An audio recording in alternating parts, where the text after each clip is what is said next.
Hi, pleasant evening to all of you. So my name is Cesar D. Galingana and I would like to report my topic about risk management. This includes risk identification, risk assessment, risk analysis, and risk methodologies.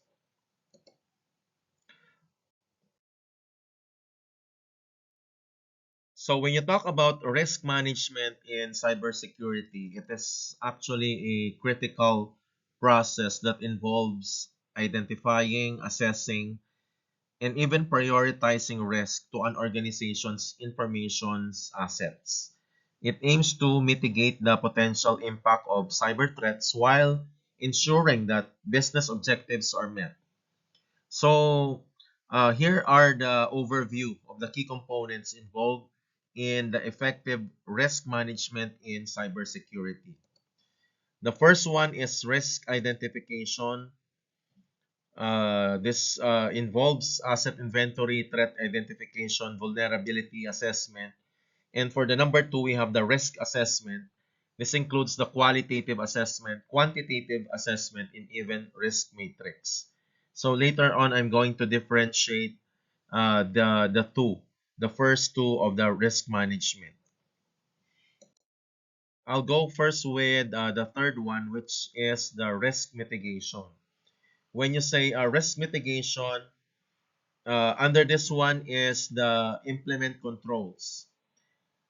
In implementing controls, you apply the technical, administrative, and even physical controls. So what are these? Firewalls, encryption, access controls to reduce those vulnerabilities. And the second one is policies and procedures. You will develop and enforce the cybersecurity policies and the incident response plan.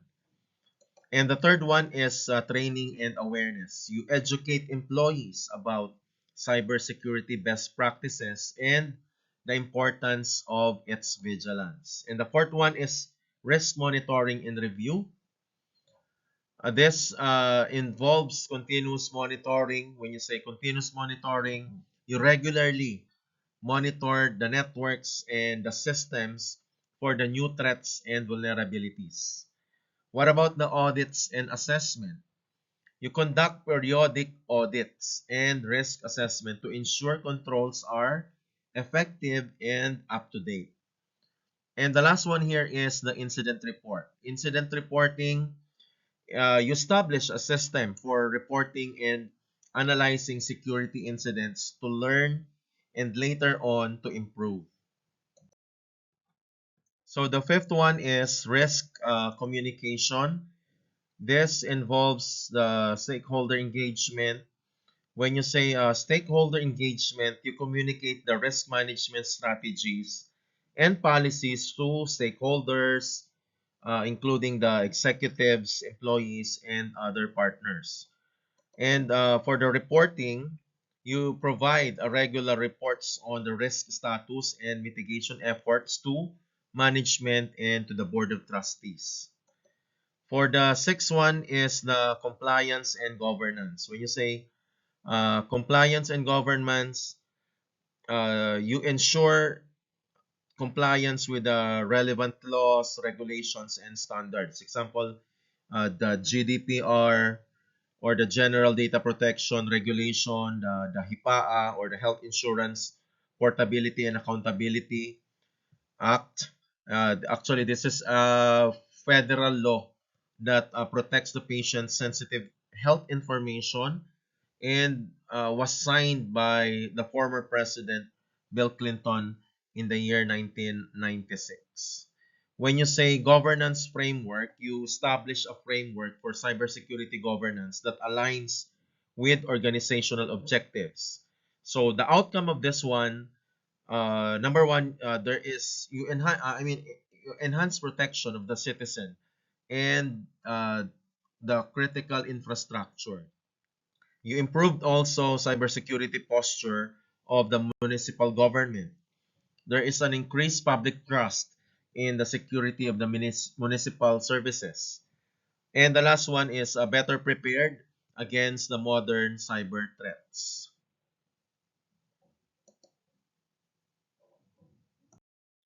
Number 7 is the incident response planning. This includes response plan and testing and drills. For the response plan, you develop and maintain an incident response plan that outlines procedures for detecting, responding to, and recovering from incidents.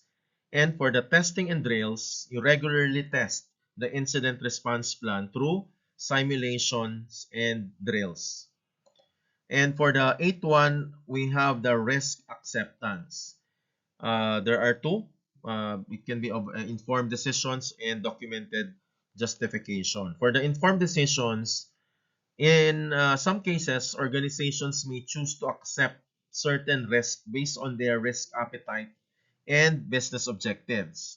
For the documented justification, you document the rationale for the accepting risk and establish monitoring mechanism. So risk acceptance is a conscious decision made after careful consideration of the potential consequences. It is often used when the cost of mitigating a risk outweighs a potential benefits. So risk acceptance should be documented and clearly reviewed. Compensating controls are very important when accepting a risk. And risk acceptance does not mean you ignore the risk. It means managing it in a controlled and a deliberate manner.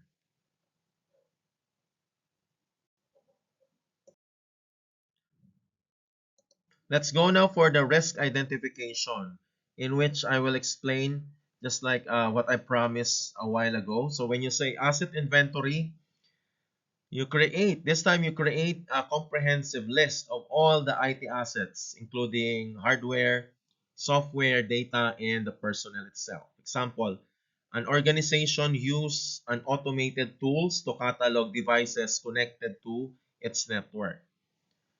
And number two is the threat identification. You evaluate all the potential threats such as malware, phishing, insider threats, and even natural disasters.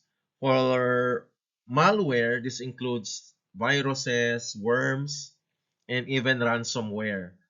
For the phishing, this includes the social engineering attacks targeting the employees, as we all know. And for the insider threats, employees intentionally or unintentionally causing the harm. And for the natural disasters, these are the events like floods, earthquakes, volcanic eruptions that would disrupt any operations. In vulnerability assessment, this identifies the weaknesses within the system and processes. So example is you conducting a penetration testing to uncover the security flaws.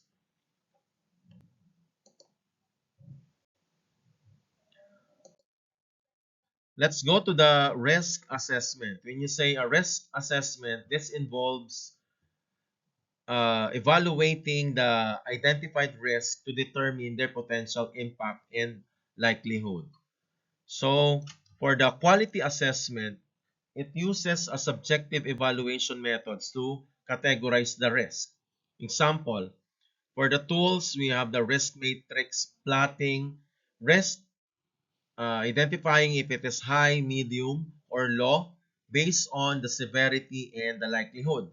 For the quantitative assessment, this assigns numerical values to risk based on potential financial loss or other measurable factors. Example of which is calculating the cost of downtime due to the data breach. So, in the number three, we have the risk matrix. This is actually a visual tool to prioritize the risk based on their likelihood and impact. Example is you categorizing the risk with low probability and high impact as critical. And for the risk analysis, when you say risk analysis, this is a detailed examination of the risk factors to understand their implications and prioritize them for treatment. So what are the types of analysis that we have? The same thing, we have the qualitative analysis. This focuses on the characteristic of risk and their potential consequences. For example, you conduct interviews with stakeholders to gather the insights on the perceived risk. For the quantitative assessment, you utilize data and statistical methods to quantify the risk. For example, using the Monte Carlo simulations to predict the impact of various risk scenario. When you say scenario analysis, you examining the potential future events that could impact the organization. For example, assessing the impact of the major data breach on reputation and finances. And what could be the key benefits of the combined analysis for the quantitative, for the qualitative, and the mixture of it? For the qualitative analysis, it provides context and prioritizes the risk. For the quantitative analysis, this provides a concrete financial data for decision making. When you combine them, they enable your company to make informed decisions about cybersecurity investment, and at the same time, you prioritize risk mitigation efforts. And for the risk methodologies, when you say risk methodologies, you provide a structured approaches to risk management, helping the organization systematically identify, assess, and mitigate the risk. So what are the common methodologies? We have the NIST, or the National Institute of Standards and Technology Risk Management Framework. So NIST Risk Management Framework. It is a structured process that integrates security and risk management activities into the system development life cycle. So the second one is the Octave. Octave, operationally critical threat, asset, and vulnerability evaluation. A self-directed risk assessment methodology focusing on the organizational practices and risk management. And we also have the third one, we call it FAIR, or what we call the factor analysis of information risk. This is a quantitative risk analysis framework that helps organizations understand and quantify risk in financial terms. And for the last one is the ISO 27001 002. So these are the standards providing the guidelines for establishing, implementing, maintaining, and continually improving an information security management system, or ISMS. So these are my references for my report. Again, thank you for listening, and good night, everyone. Thank you.